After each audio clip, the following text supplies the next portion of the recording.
Now let's just find the x-intercept. X-intercept means that you put y equals 0.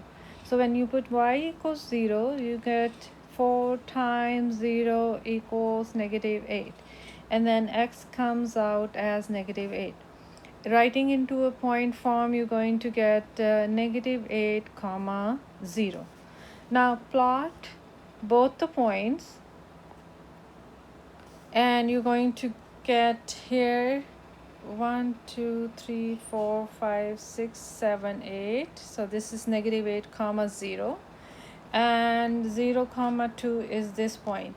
Connect both of them to get your line graph using intercept, and then you're going to find m. M means slope. So you're going to see how many left or right. So you're going to go how many units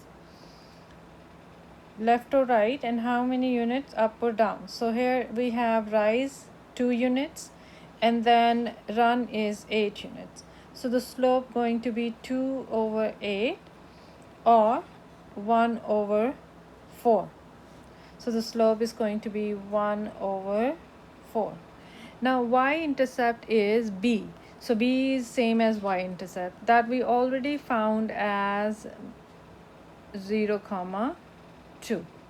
Now let's just look at number 20. Number 20 is that you're going to identify the slope, y-intercept, and graph the linear equation.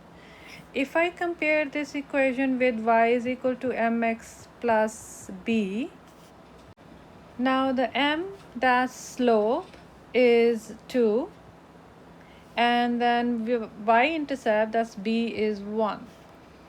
Now you write this y-intercept into a point form, that's 0, 1, and then plot this on the graph.